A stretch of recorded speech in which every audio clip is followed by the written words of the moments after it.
And I'm interested in thinking politics. What does that mean? Politics for me is a collective thought practice. Okay? Politics isn't fundamentally about power. Politics is, for me, fundamentally a collective thought practice. And it seems to me that Fanon helps us, and certainly helped me, in thinking a politics of emancipation, of human emancipation. And I want to talk a little bit about this through the medium of what he calls national consciousness, which he ascribes to what I call the people as nation. And to contrast this to what is usually referred to as the nation state. Because the two are absolutely fundamentally different. So, and they're different politically. This is what interests me. Because it seems to me that in the present struggle for a better world, whatever we want to call it,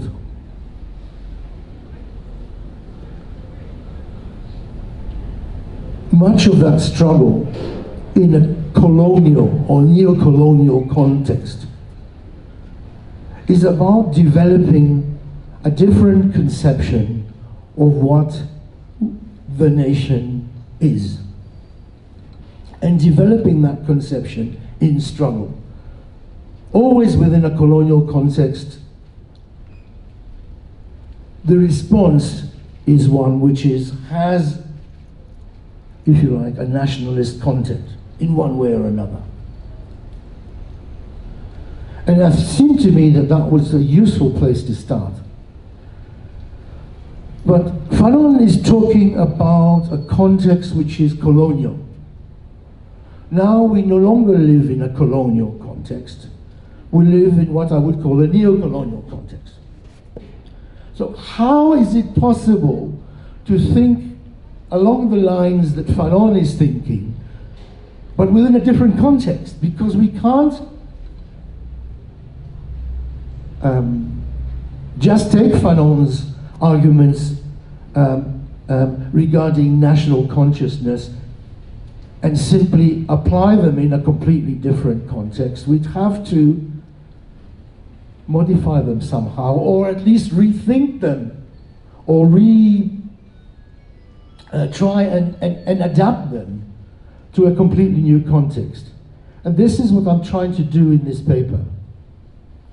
So what I try to do is to, first of all, elucidate what I think we can call the people as nation, the people nation. Contrasted with the nation, the idea of the nation state. Then talk about the problems or the pitfalls or the vagaries of the post-colonial state, at least in its first manifestation from the late 60s to the mid 70s, 1980. What happens then to that former state?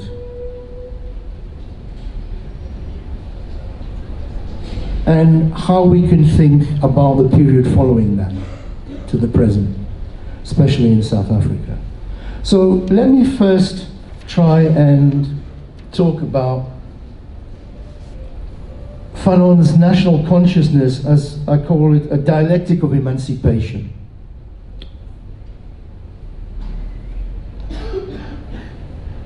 So it's clear that for Fanon, colonialism, the colonial state and its attendant social relations, is founded on a racialized dichotomy that gives rise to a subjective, he calls it Manichaean, dualism among the oppressed. Fanon shows how the colonial state rules by dividing colonizer from colonized, while systematically oppressing and providing the conditions for exploiting the latter, obviously. All the while, racist ideologies ensure, by conforming to racial hierarchies, that a scientific justification is provided for what Césaire called thingification. And the degradation of the oppressed has social, intellectual, psychological consequences. Okay. Now, Fanon is concerned to show how the character of the state society is transformed during emancipatory struggles for liberation. He calls that the revolution. He draws attention to various aspects of this dualism in social, spatial, scientific dimensions, and draws attention to the social psychological effects of the colonial, particularly the settler colonial way of ruling the population. We can refer to this as a colonial mode of rule in a settler colonial society. This colonial mode of rule is founded on a dualism or an opposition between colonizer and colonized. Okay. Hence, resistance initially takes the form of a Manichaean dualism itself. Because people live within that dualism, they tend initially, at least, to react to it, to resist within it, within that dualistic conception. So initially then, resistance takes the form of a Manichaean dualism, a mirror image of the colonial state's imposed dichotomies. We can, I think here we could use a conceptual category which was developed many years ago by Mao Zedong, actually, to characterize this situation. It can be noted that what he calls the principal contradictions of politics, which Fanon analyzes in much detail, is the one between colonizer and colonized. The idea of the principal contradiction, it largely affirms the character of the political subjectivity, the particular political way of thinking, which dominates within this period or this sequence. So the idea is quite simple. You work out what you think is the principal contradiction, and you can see that this principal contradiction is the one which seems to be, if not always determining, but at least influencing the way people are actually thinking politics, and in this case, emancipatory politics. I think the idea of a principal contradiction is interesting because there's also secondary contradictions. And Fanon talks about a whole bunch of secondary contradictions. Contradictions between men and women, between the rural and urban, and so on and so on. But these are influenced by the principal contradictions, but then they are distinct, they are separate from it. Okay. He even mentions the distinction between collaborators, Algerian collaborators, and the majority of the oppressed, and those among the colonizers, the colons, who side with the liberation movement and the majority. So it's not just simply even though it's a principal contradiction, it has many other contradictions within it. Now, all these have influences on the thinking of politics, but the principal contradiction still overwhelmingly determines the subjectivities on both sides. It should be stressed that this political contradiction is fundamentally subjective, okay? It concerns the way people think. And it might not always have been that dominant. In other words, before, I don't know how much you know about the history of Algeria, but before 1945, 45 was the major Sétif massacres. I think 45,000 Algerians were slaughtered, okay, by the colonial state and the colon organized fascist groups. So it might not always have been, that principal contradiction might not always have existed. But when Fanon's talking, it's clearly what is underlying his analysis of the politics of Algeria at the time.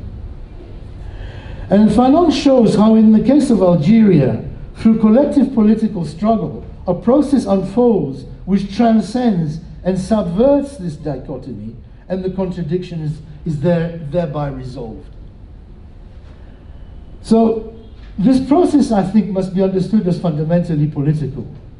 The people nation, which Fanon sees as arising through what he calls a national consciousness, is an exclusively political category of those committed to freedom, to emancipatory politics. We could say, in a sense, that there's no such thing as a colonial subject.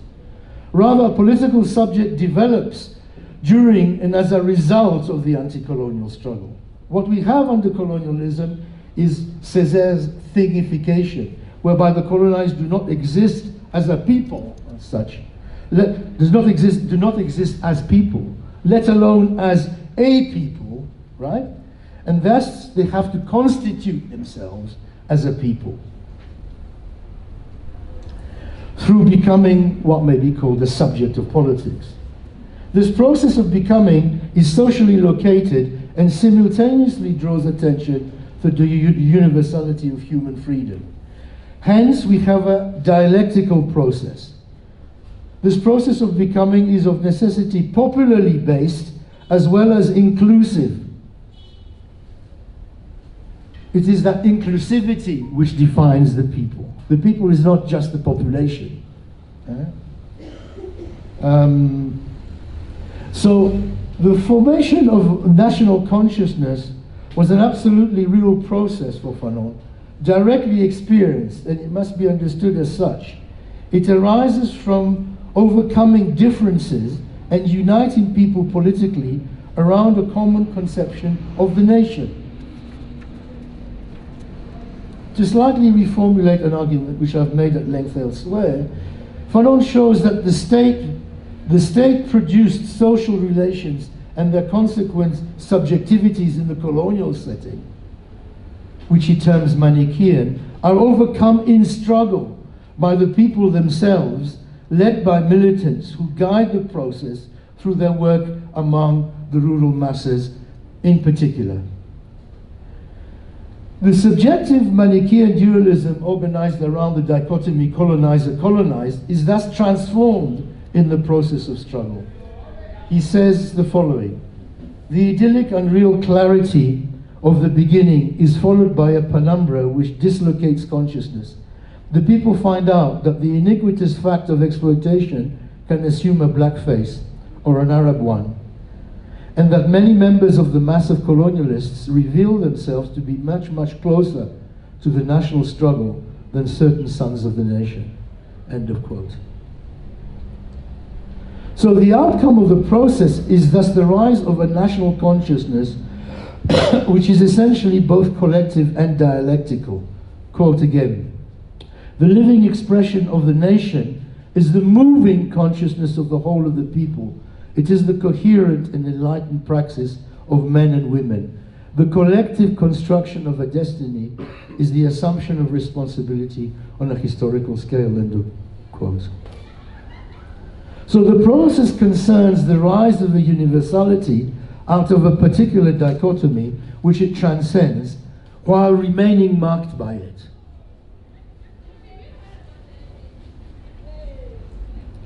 So this is what I mean by a dialectical subjectivity. It's a process which develops in struggle, in practice, where people understand that the divisions imposed by the state, in this case the colonial state, have to be transcended and transformed. They understand that not all Arabs or blacks are oppressed, that some of them are acting on the side of the oppressors. The Harki, they were known in Algeria at the time. He also people, he says, understand there are a lot among the white colonizers who are in fact within the national liberation movement. And he has a whole bunch of friends who keeps on referring to. And in this way, a national consciousness is created, but it's something that is created in struggle. Okay? And I think in South Africa also a new nation was formed, at least in the 1980s, as a direct result of popular mass politics. Of course, the reality of the formation of a new nation is also made visible not only by the overcoming of various ethnic, gender, and other divisions, but the nation thus constructed includes many non-indigenous people simply because its conception is not, is non or even anti-identitarian. In other words, in fact, the universal during the anti-colonial struggle was expressed in a Pan-Africanism as popular movements, a Pan-Africanism which is a popular movement, and not a collection of states, which it became later, after independence in Africa. So the collective becoming of knowledge is simultaneously located within, and transcends the place in which people live, and the dichotomies within which they live. It is located in the colonial dualistic place, while simultaneously exhibiting a universal character. And that's what I mean by it's in fact dialectical. Now, the problem is that this dialectic ends. This contradiction, which is at the center of the emancipatory thought of politics, which Fanon tells us about, ends. And it ends on, what does he call it? On the morrow of independence. I think that's the translation. For Fanon, the reasons for the collapse of this popular national consciousness are to be found in the economic interests of the national bourgeoisie, who wish to move into the posts and the businesses vacated by the departing Europeans. As a result, they assert a form of nationalism now. He calls it narrow, based on race and indigeneity, in order to exclude. So the stress then now, he says, by the new bourgeoisie is not a political issue of everyone coming together and forming a national consciousness.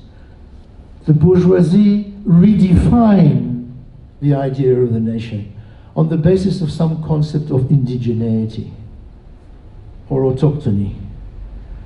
Those who are from here, those whose parents were born here, have got first entitlement. And then, of course, he continues to show how this leads to xenophobic practices. Okay, I've talked about this at length elsewhere.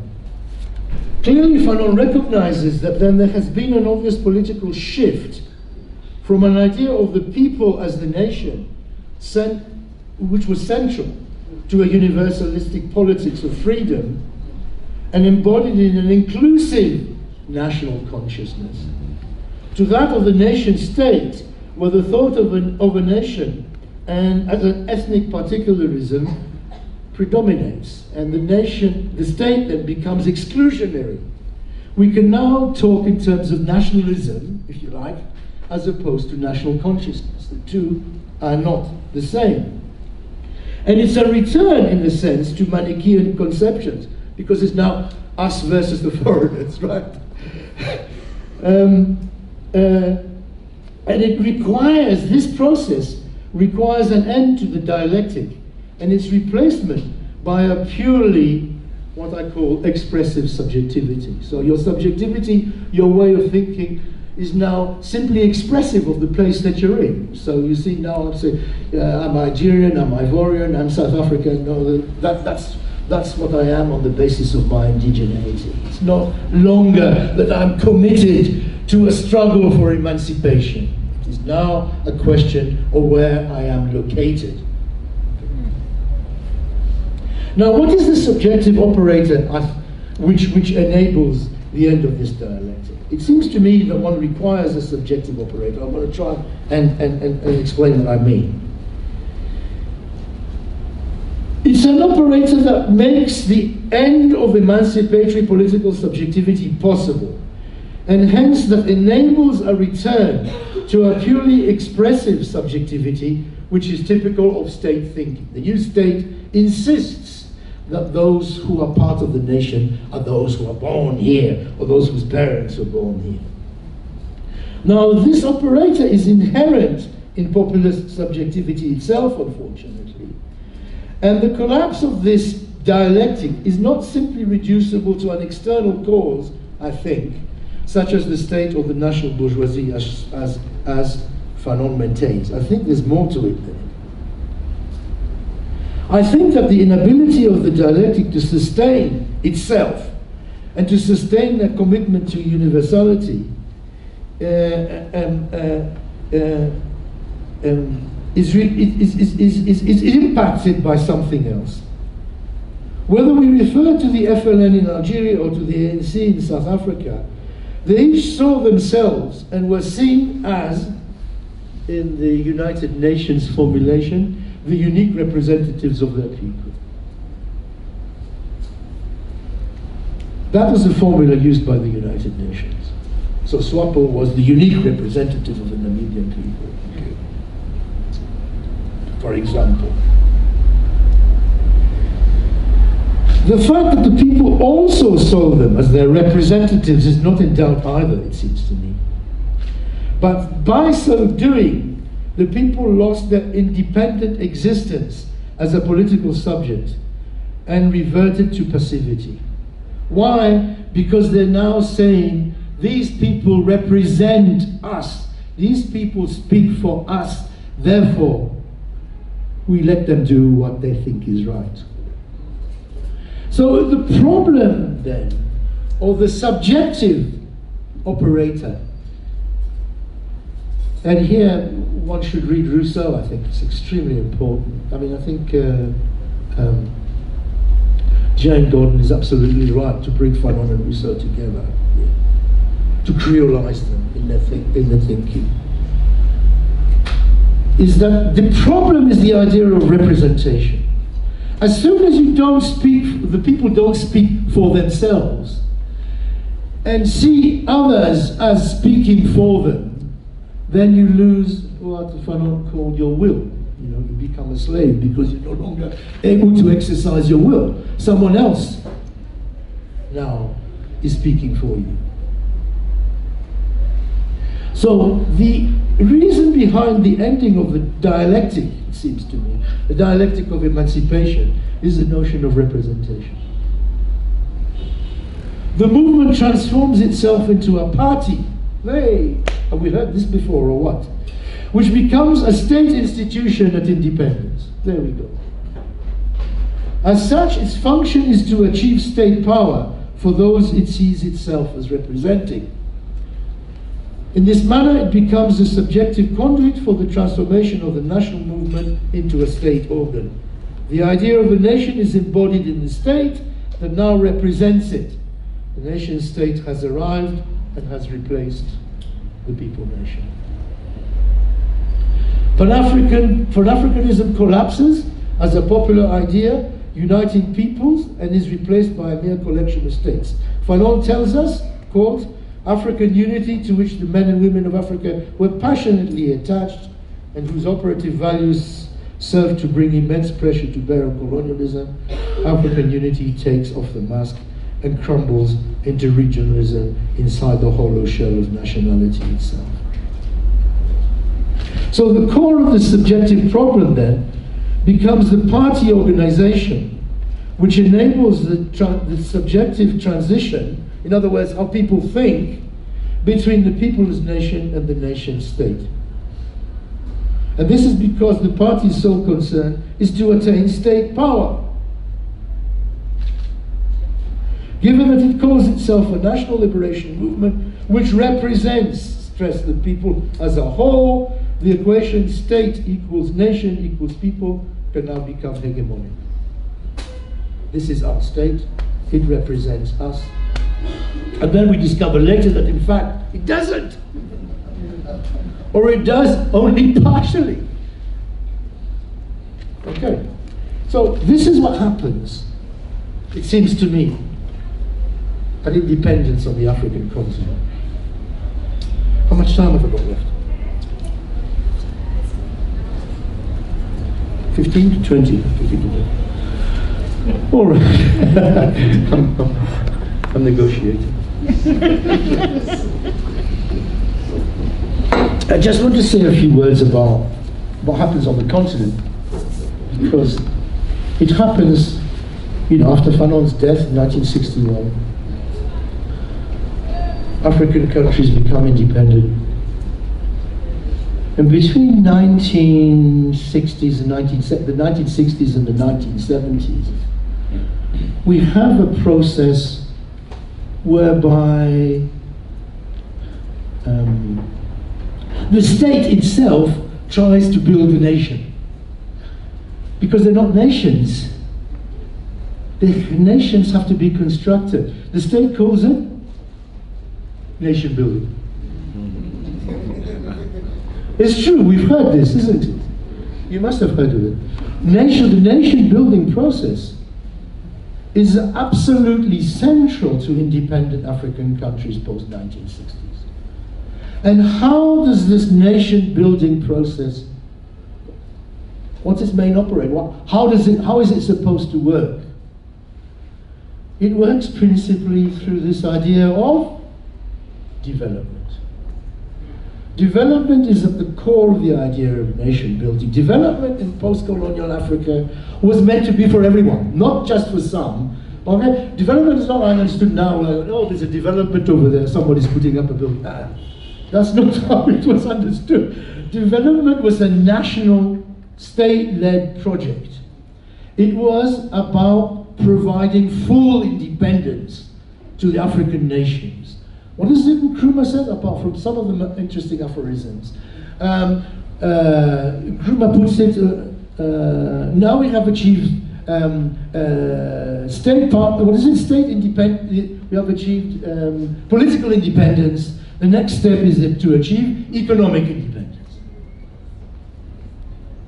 So you can see then, the whole point about nation building was supposed to be inclusive. After all, this is the post-war period, right? So everyone is operating on the basis of these notions of planning, inclusiveness. Everybody, the state is intervening because this is a state-led project. Everyone should benefit, etc., etc. So this is at the core of the thinking. But gradually, unfortunately, a number of things happen.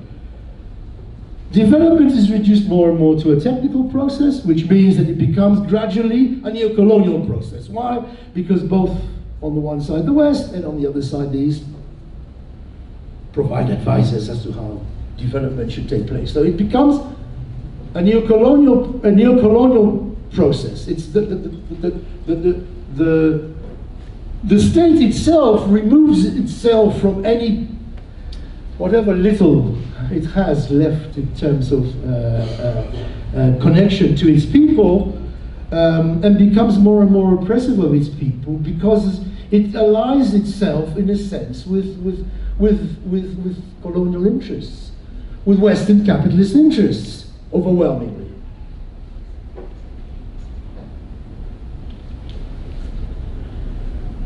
And despite the benefits accrued, at least through some forms of import substitution and so on, we know about I hope we know about these things, but I can't say we do, but I hope we do. Attempt to develop the national economy.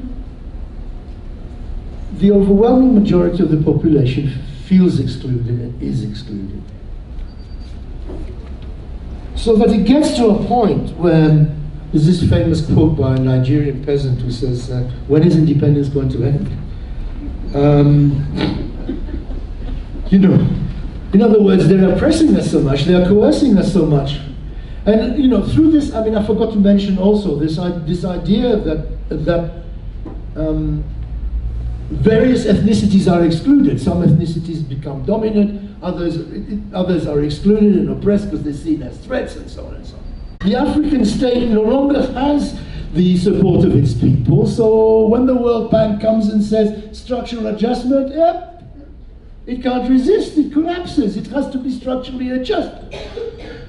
And this happens by the 1980s, and then that's the end then of the process of nation building and development. So that state could be called a developmental state. Why? Not because it was successful in developing, but because politically, development was its sole source of legitimacy. You know, in the absence of the success of development, the state no longer has any legitimacy. And that was a problem. So then we know what happens, okay? Multi-partyism, the introduction of, you know, the withdrawal of state from the social provisioning, the collapse of social provisioning, the entry of NGOs as being substitutes for state. NGOs begin as substitutes for state activity. Before it was the state that was doing all this, or provisioning, social provisioning, you know, whether it's health, education, housing, blah, blah, blah, all this stuff, the state saw itself as being responsible for. Then, of course, it divests itself from all this, and then now it's NGOs. And of course, you have some radical ones also, but that's something else. Yeah. But I mean, so that's what happens from the 1980s onwards. And so you know, so we have a transition from, if you like, national consciousness, the people as nation, then nation state, then collapse of nation state. So what are we left with? What are we left with? And it seems to me that in order to understand neo-colonial state today, because the state is evidently neo-colonial. I mean, there should be no kind of debate. I don't know who would still, I suppose some people would want to say, oh, there's no real colonialism. But the state is neo-colonial. How do we try to understand, and that includes South Africa, I'm afraid. How do we try to understand it? Is there anything we can gather? I mean, Fanon constantly talks clearly about corruption. Yeah? It's quite endemic, but I think there's more to it. And what I've tried to do in my work is to say that if we want to understand the state, we have to understand how the state rules. And the state rules the population in different ways. Not all the people, even if they're not constituted as the people, not all of them, are ruled in the same way by the state. And I distinguish three ways of ruling in what I call three different domains or arenas. The first is civil society, where what you have is a system of rights, where the citizens are entitled to express their rights. They have the right to rights in our own sense. The second is what I call uncivil society, and this is influenced by our Abahlali friends who keep on talking about unfreedom. Uncivil society, where there is no right to rights. That does not mean to say that people don't have rights. They don't have the right to rights. I mean, the simple distinction is quite straightforward. If a policeman wants to come into my house and to look around because he thinks I might be hiding data somewhere or whatever, but now they don't do that anymore because it's all legal. But I was trying. He has to get a court order, and he knocks at my door very politely and says, you know, can I come in? And then he looks around, doesn't find anything, and he goes. But if you are living in the shack settlement, they knock down the door. And that simple distinction tells you how people are treated ruled completely differently. You know? And everyone's supposed to be a citizen here, you know, but not all citizens have the right to rights. Some have the right to rights, some don't have the right to rights. So I think it's useful.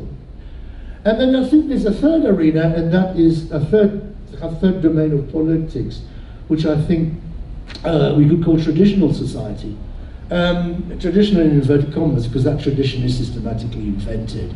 And that is the tradition that we know governed by the chieftaincy, so-called traditional authorities, which are very frequently no longer traditional. Because they are the products of a colonial and apartheid period, quite clearly. So what's interesting, if we look at, I mean, this is now for all South Africans. What's interesting is that these domains are completely distinct. It's very difficult. I mean, they're like different worlds. Right? I mean, when I go to Mamelodi, when I drive, the traffic laws are completely different. I mean, people drive on the wrong side of the road. My God, you know, you know. I mean, the rules. I mean, I'm obviously joking. The rules and regulations are not the same. Okay. The way the state works, the way the police are constantly harassing people, is not the case in what is called civil society. Civil society is not just the organizations, by the way. Huh? Civil society is the domain within which the organizations are operating. All right, let's leave these liberal categories to the side for a while. Okay. So what was I going to say? If we go back to our idea of principal contradiction, we can see that there are different contradictions in each one of these domains. What is the principal contradiction in what I broadly call civil society? Well, we're constantly bombarded by this in the media on a daily basis. I don't know about social media because I keep it away from it. But the rest of the media, it's all about corruption and about what I would call different roads to accumulation, two antagonistic roads to accumulation by the bourgeoisie. On the one hand, one which sees itself or is plundering the state and justifies that plunder in terms of what it calls radical economic transformation. But that's the justification. It seems to be principally about lining its own pockets. And on the other hand, another group within the state itself, which is completely aligned with financial institutions, finance capital worldwide, and who says, no, we must follow the rules, okay? But we must fix the state, because without the fixing of the state, we're not going to be able to address the needs of our people, okay? But if you go back, anyway, never mind. When they had a chance, they didn't really fix very much. That even when, before the so-called state capture, it wasn't as if, in fact, during that particular time, the inequality, according to the Gini coefficient, South Africa was the most unequal country in the world. Okay. So I think, that seems to be the principal contradiction. That's the one that seems to concern everybody. How are we going to fix this state? And every day I read the Daily Maverick, which is what all good liberals read. And every day there's another scandal.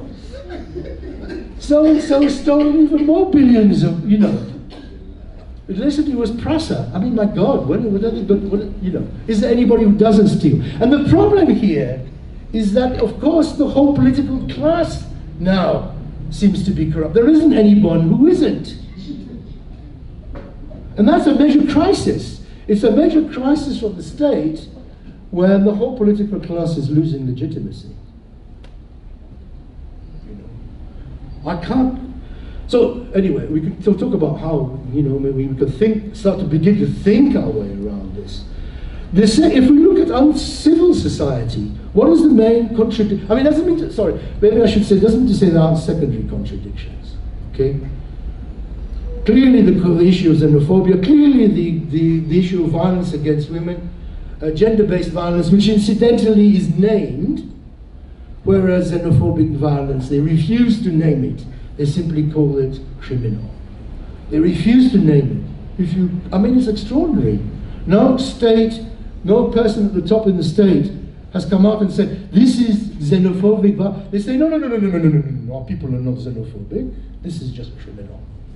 So I believe that the refusal to name it is because they don't want to address the real question. It's a political question. So there are secondary contradictions there also. What is the principal contradiction in uncivil society? Well, it seems to me it concerns violence. I mean, when I read Abakhlali's documents, the constant theme is we are being murdered, we are being attacked, we're being subjected to violence on a regular basis. Of course, there's a secondary theme, and that's the question of land, which is, in a sense, central to the construction of the state. Also, I should say, a nation. So even I can slip. Yeah, it's central to the resolution to what used to be called the national question. But so, you know, on the one hand, within civil society, everyone's talking about corruption of the state, and then within uncivil society, the main question seems to be violence. So the two are not, it's as if they're in different countries, very frequently. And then if we look at traditional society, I mean, then I'm influenced also by the Amadiba people in the Eastern Cape. I mean, the issue there seems to be the contradiction between the greater and greater corruption of traditional authorities, who are more and more linked to huge, extremely powerful mining companies, etc., on the one hand, and communities on the other who want to defend, you know, the land of their ancestors, their land, their, you know, from these depredations, from land grabbing, from chiefs who come to clinch deals with mining companies in order to engage in fracking or whatever. So, if one is to construct a national consciousness, how does one overcome these different contradictions in order to be able to confront the neo-colonial state? And I can't offer you solutions. I'm merely saying this is a major problem which we are facing, you know.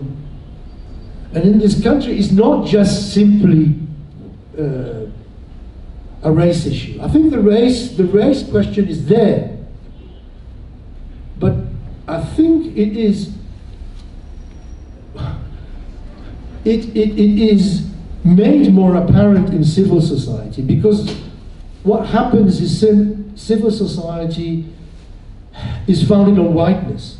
By the way, for me, whiteness is a politics. Okay, it's not reducible to skin color. I mean, I should say that when I start. It's not that it's not connected, it's not reducible to skin color. So whiteness is a politics. It's a politics of racism, it's a politics of colonialism, and so on and so on and so on. Okay? So what happens is the black middle classes seems to be assimilated, or what's the word I'm looking for? Attempted assimilation of a black middle class into the already existing white civil society which was there already. It wasn't transformed. And as a result, understandably, people are alienated.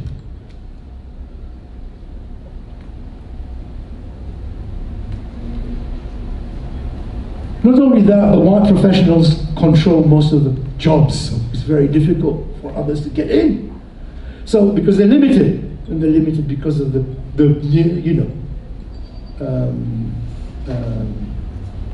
contemporary forms of capitalism. So there's a problem. In fact, there's many problems. The difficulty is, how do you get to think about alliances across these divisions that I'm talking about, these different domains where the state rules in different ways and rules people in different ways? Is it possible? On what basis can you do it? Can you do it on the basis of a new concept of Pan-Africanism? I would be very much in favor of this, but we would have to think about the content of it, obviously.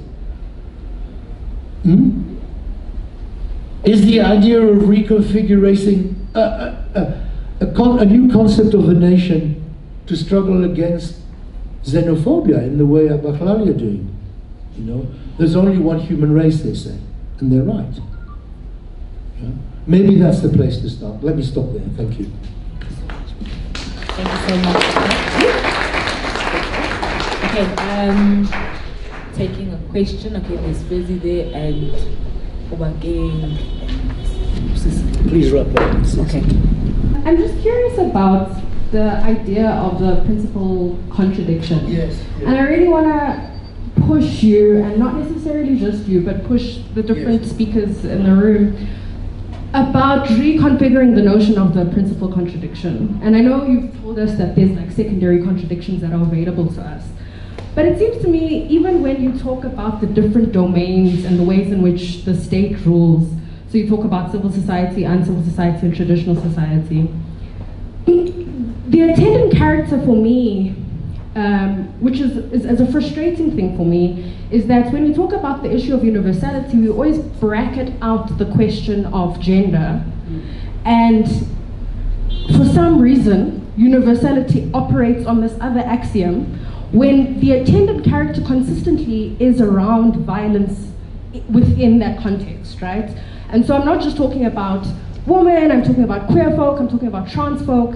And also we're always talking about the fact that it is through struggle that we learn new modalities and new ways of reckoning with the concept that we're in, right? And so we know that that Manichaean contradiction inherently is created by the pillaging and the plunder and the breaking down of the feminine body, whatever that version becomes, right? Whether that becomes the queer body, whether that becomes the trans body. And so it's always frustrating to me, particularly heterosexual men that only read Fanon and have never read feminism ever in their lives, always want to make as if that is the principal contradiction, and that's as if that's nothing to be spoken about, when we watch consistently that the breaking down of these bodies means a very particular thing, and it always reinforces that Manichaean contradiction, in my sense, right?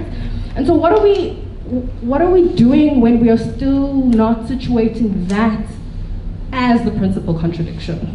I'm just curious about, like, how do we make sense of that? Because I recognize that we go, cool, yes, we acknowledge, cool, yeah, gender-based violence is a little bit tough, but we never situate that as the thing, because the creation of the state inherently is the monopoly of violence on a particular kind of thing. So when I'm thinking about Eduardo as well, when he's talking about the profane and the sacred spaces, a lot of the ways in which he talks about the profane and sacred spaces is to make sure that there's particular bodies outside of the domain of those sacred spaces.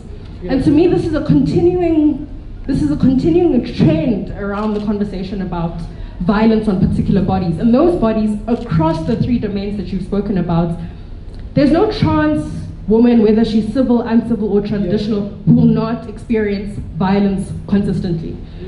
There is no woman, queer, femme, whatever, who will not, across those three, not consistently, right? So maybe she's white, maybe she has a few more rights than the rest of us, but she's very likely going to experience violence.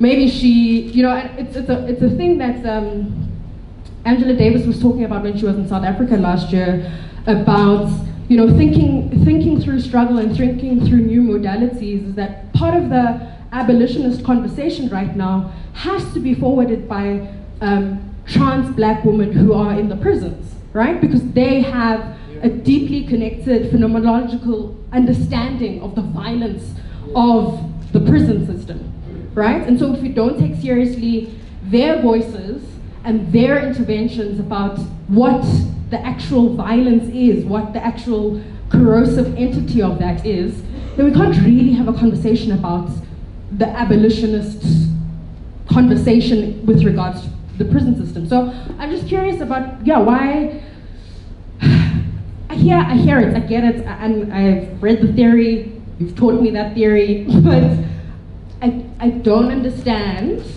why we keep acting as if these are separate and contained as if they are separate things.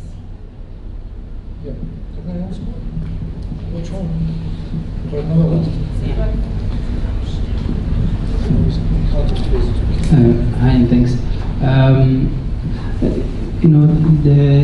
In your prefatory remarks, you mentioned that Fanon is relevant, but there's something that has changed that we need to think about. And in our thinking through the relevance of Fanon, there's that change in perspective that we need to assume. And I thought of Derrida's idea of repetition when he said that, where, you know, it has been said, and I come and I say it again, but even though I'm repeating, it's a first time of, or it's a unique iteration of that particular, you know, thing that you are looking at. So you know, I found this entire exercise to be quite interesting in the sense that I think it's a repetition of sorts in the Derridian sense. The second thing I thought about as you were talking is the distinctions between civil, uncivil, and traditional society. I don't know. I personally find difficulty with, you know, taking it further than civil and uncivil society. I feel, and please help me understand if maybe, you know, there's something that I'm missing. But I was thinking about what you were saying through the lens of Frank B. Wilderson's Gramsci's Black Marks, and, you know, thinking from the positionality of blackness in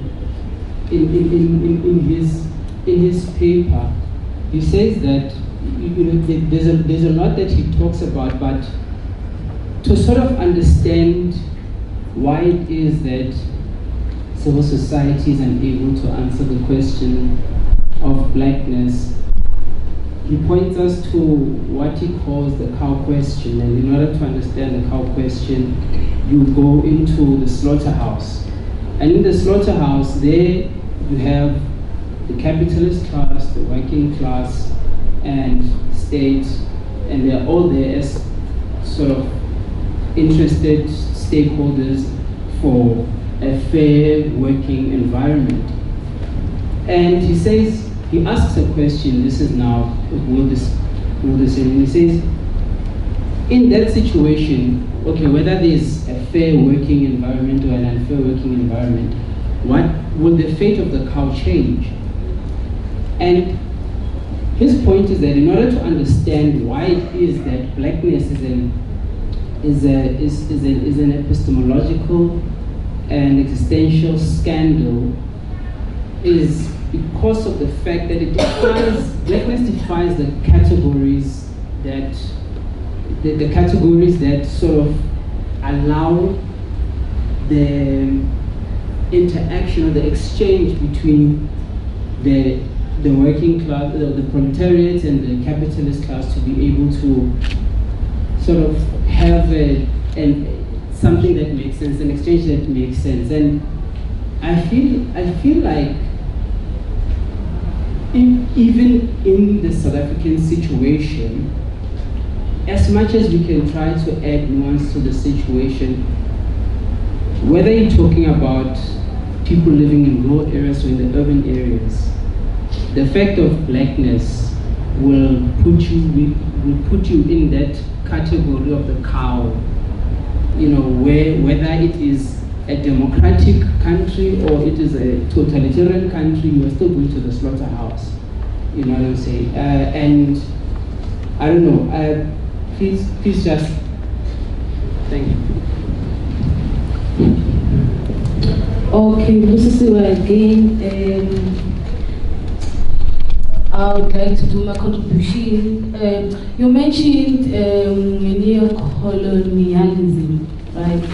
So I believe that neocolonialism is just a continuation of what was happening before. And in 1993, when Chris was assassinated, I don't know how many South Africans in the room, but then there was a democracy that was achieved in 1994. that was achieved in 1994, and that was categorized for few certain individuals. And today we say that in South Africa we are free, we are a democratic country, yet there's a persistent psychological and mental colonization and oppression. So what causes that? Is it because the masses cannot think for themselves? Is it because they cannot do or take decisions for themselves? And again, you mentioned Comrade Fanon. I just discovered that in 1960 he was appointed as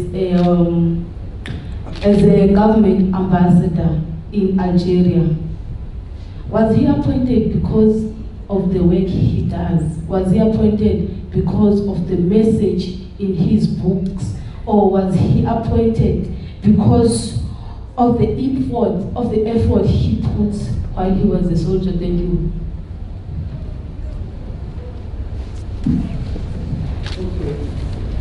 Okay.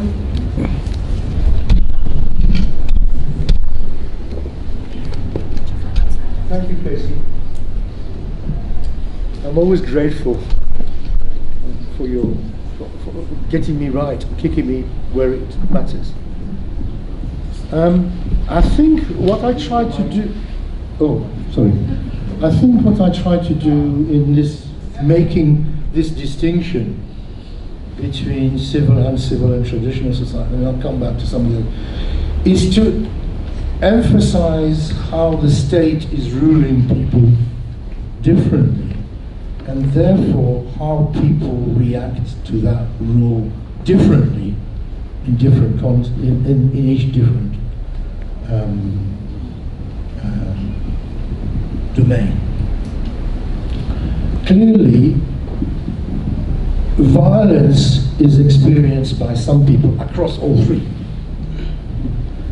And you're right, it is affecting certain bodies more than other bodies.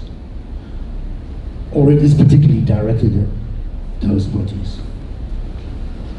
So there is probably a way in which those groups can unite across those divisions, and the possibility may arise, okay? But I don't get the impression that they have yet politically. I get the impression that they're still divided. And I get the impression that those divisions are so fundamental that when students were rebelling at Rhodes University, they found it difficult to link up with people who have a tradition of protest like Abaklari. In other words, the divisions that are operating in society seem to be such that they control people's minds so that people think about what their interests are that need to be overcome and what the character of their oppression is that needs to be overcome in completely different ways. This is the thing that I find highly problematic about the way the state rules. And one of the reasons for the inability to create some kind of unity. So when I'm talking about the principal contradiction, it's not the principal contradiction, or I could be wrong, but it's not the principal that I think I am analyzing. It's the principal contradiction which I hear all the time. I think it is the contradiction which the state is constantly bombarding us with. It may be false. Okay? If that is not the valid one, we need to be able to say, no, it's this other one, and we're going to act on this other one in order to bring it to the fore. You see?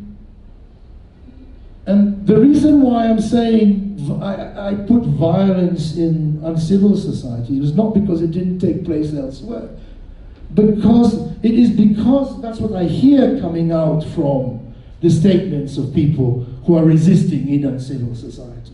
And they say the major problem confronting us is state violence. And it's not just state violence, very frequently it's violence by other people who are not necessarily state representatives, but who act within that subjectivity, that if you want to resolve contradictions, differences, the way to do it is to go and kill someone. And then he's no longer there, so there's no longer a contradiction, you see. Of course, that doesn't resolve anything. So that's the problem I'm trying to kind of come to terms with. And if you're, and it's not just urban-rural, you know, because the whole idea of tradition dominates very much in certain urban areas also. It's quite clear that ethnic ideologies were dominant in, and that, you know, Abaklali managed to fight very successfully against them in certain parts of Durban anyway.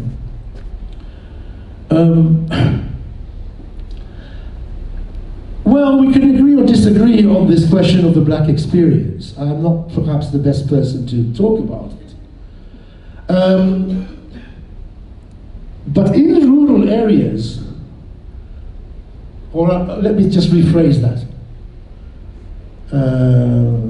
In areas governed by traditional authorities, it could be Marikana, of course, which is nothing, not much rural about it, it's pretty urban. Very frequently, or the hegemonic, to use a Gramscian term, conception of conceiving politics, resistance to oppression and so on, tends to be thought differently. The subjectivities have to take into account in one way or another the power of the chiefs. I mean, one of the things that was discussed when I was at that meeting not long ago with Abaklali was some people were very much keen on the Ngonyama Trust. You know about this, I suppose, even though you're not from KZN. But I mean, the control of traditional authorities over not just behavior, but thought is such that when you resist, I mean, the obvious example is peasant forms of resistance. They think differently. Magdan is quite good at this, for those of you who know the citizen subject. You know, I mean, let me just try and give you a personal example, because it always brings it down. When I lived in Swaziland for many years, and Swaziland is the epitome of tradition. You know, you can't get, even though that tradition is manufactured on a daily basis, you know. So when you go to do research in rural areas, people feel that they should, you know, that they should come and provide you with food, kill chickens, you know, look after you, as if you're kind of some amazingly important person. They do it for politicians automatically, of course, you know, and for top people. I mean, we don't do that if you go to urban areas. You know, that people don't, you know. But there's this notion that somehow you're so important that, you know, you have to be treated differently. So it's called a different culture, in inverted commas. But that culture is manufactured. It's, you know, and it can be altered through struggles. That's what's so important, is that collective struggles transform culture. People begin to act differently. Essential. It's actually essential to struggles how people are able to transform. What is it? Fanon's got this beautiful expression where he's implicitly referring to Marx's third thesis on Feuerbach, where he says the transformation of people themselves is, you know, it's quite clearly happening in the struggle in Algeria. Nowhere is it more evident, he says, than in the struggle for Algeria at the moment. People transform themselves, and in transforming themselves, they transform culture. Now, neocolonialism The problem with thinking neocolonialism is that, yes, there are some important continuities with colonialism. That's why the term colonialism is there. But it's not only continuities. There's differences. I mean, now Abahlali can take their problems to the Constitutional Court. Yeah? They couldn't do that before. There was no Constitutional Court. So it's, yeah? So there are differences, even though you're right that the overwhelming, the people who benefited from democracy are only a small minority. You're absolutely right. The majority have been left out. It's true. But it's still different. So it's both the same and different. And that's what needs to be analyzed. What is it that is the same? And what is it that isn't the same? And in that way, we get a better idea. The question why Fanon was appointed to be an ambassador in West Africa, I think that question is better addressed to my friend Nigel. Obviously, the FLN thought that he because he had been writing so much on African struggles for liberation, that he, and that he had connections. I mean, he went and met Lumumba, even though he disagreed. He was so upset when he learned that Lumumba was murdered. So he had but I mean, we mustn't always say that Fanon was right in his evaluation of people. He thought Savimbi was great. I don't know if you know who Savimbi was. So Fanon can make mistakes. He's human, He's a human being. So he thought, yeah, this guy Savimbi he turns out to be the most reactionary character in Angola. So, anyway, I hope that helps. We can take one last round of 3 questions. Okay, 1, 2, and right at the back, 3. Good afternoon, Prof. So then I had you talking about the bourgeoisie, and I guess that you're talking about the petty bourgeoisie. So then you mentioned the. Sorry, do you mind standing?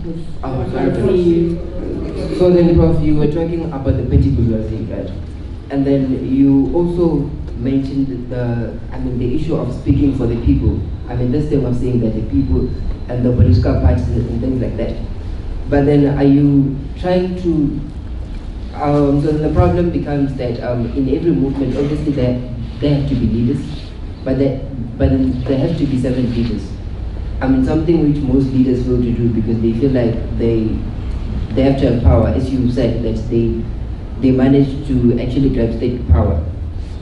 So then, how does the activist intellectual fit into this whole thing of making sure that the movement and the people themselves are actually, or they have that national consciousness, but in that process you prevent, power or state capture? How do you, do that? Because most of the times, people as intellectuals, they fall into that trap of being obsessed with the arid and abstract matters, and then they stay within the corridors of the academy. Yes. And then the other thing, you mentioned national bourgeoisie, but then Amakaka Brown speaks of the petty bourgeoisie, and then he actually says that they fail to be the national bourgeoisie because they are captured. Like Cyril Ramaphosa, for example, he's captured by what monopoly capital? Apparently, I don't have proof of that. No, I honestly don't have proof of that. Yeah. Thanks.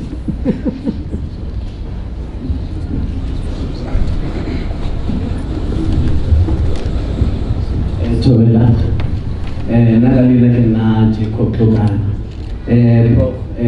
do have a question, and my question is related to traditional leadership. Because I heard that when you were presenting, you actually. I heard that when you were presenting, so you spoke about traditional leadership, like the traditional system of ruling. It was manufactured. So my question to you is that since you say that the traditional leadership system since the traditional leadership system it was manufactured. And if I'm not mistaken, I also learned about that from Prof. Mahmoud Mandani, and from the codification of the 1891 Code of the Natives of Natal. So my question is that, so do you want, from that literature that we read and from what you are saying, there was no other traditional ruling system that existed in Africa before the one that was manufactured by colonizers? So that's what I want to know. Yeah. And if there wasn't, why? Because of it. If there was no system, it means that now we are people who actually never existed before colonialism. because of now, I know that every nation, even if you could read more in African, the existence of African, you realize even in Mapungu, we were people who actually ruled ourselves during those 3 times, and we had a form of system. So I want to know from where na proper if there is a Yohana Roche, I would say young rebel. Thank you. Question there?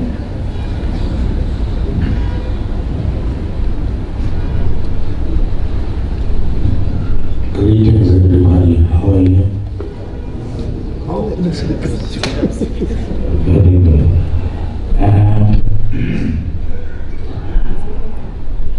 I feel like this whole entire over-intellectualizing of basic life could create problems and arguments that might not be needed at all.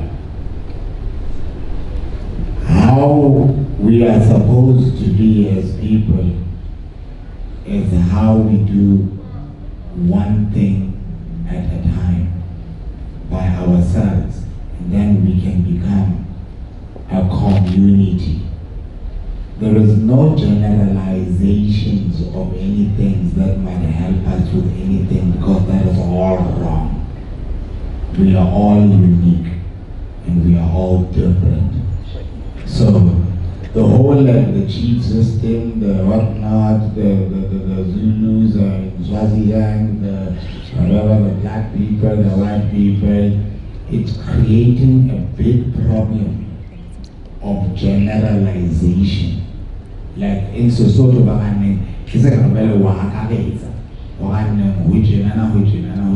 because of there is no such a thing. In reality, I am only what I do. Not what you say or what you see or whatever, anything, anybody, whatever. You are what you do. And that, I think that's about the end of that story. You cannot say like black people, white people, whatnot.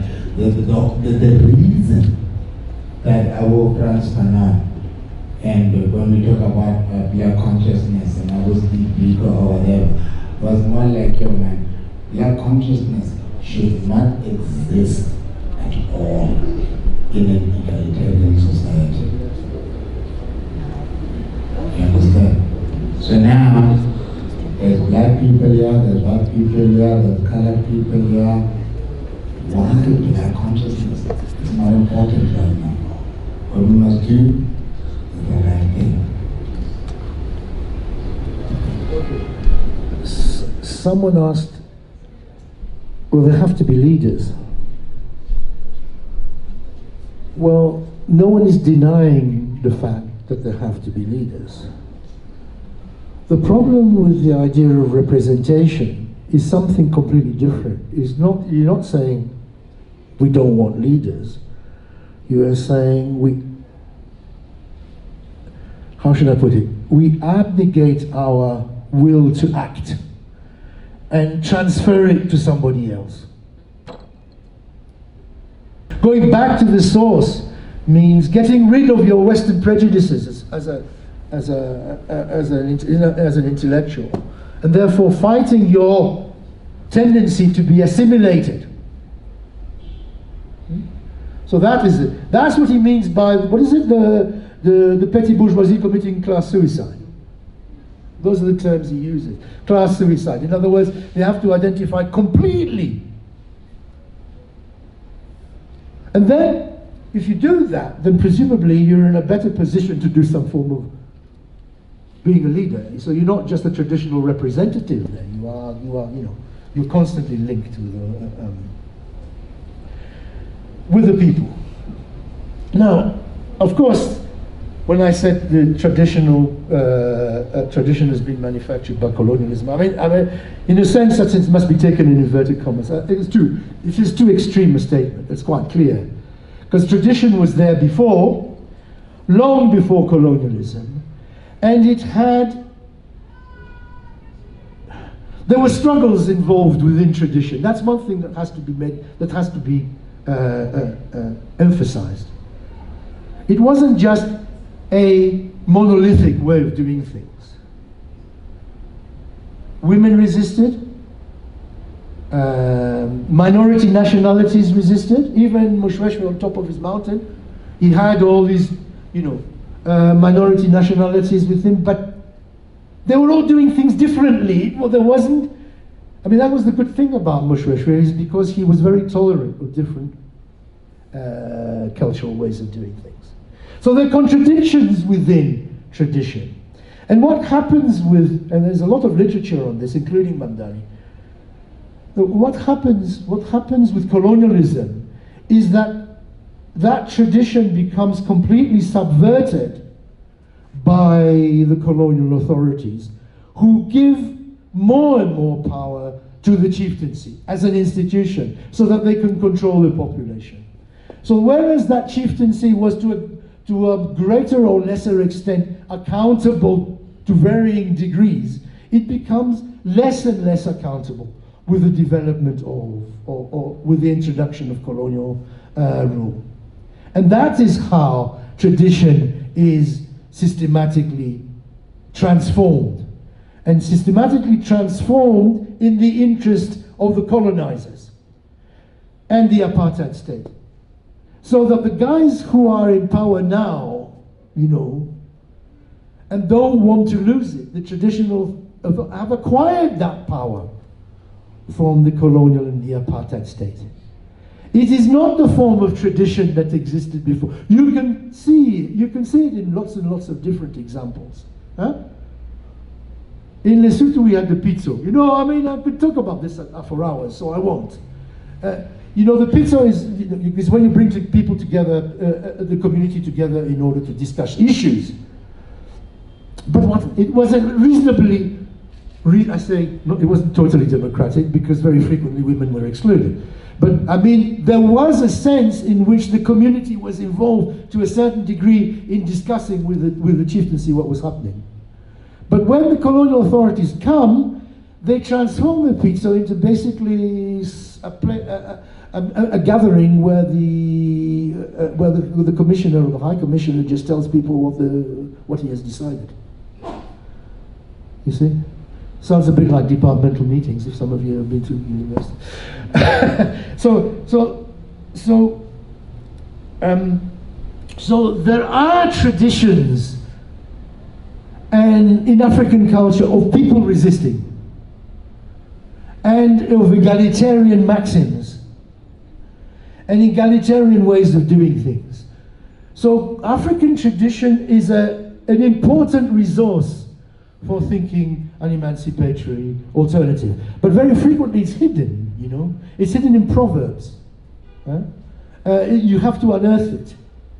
And you have to unearth it, and then you have to, what's the way, organize it. It has to become the leading slogan of a movement. Otherwise it's just a proverb, you see. But one should definitely use traditional cultures as a resource for thinking emancipation. Absolutely. Thank you very much. Thank you, Prof. Can you clap for him? Thank you. Well, we don't want to. We don't have to. Okay, we're going to break for lunch. And we are a little bit behind schedule. So if you can kindly eat as fast as you can. And we'll be back at 10 to 2. I think that would be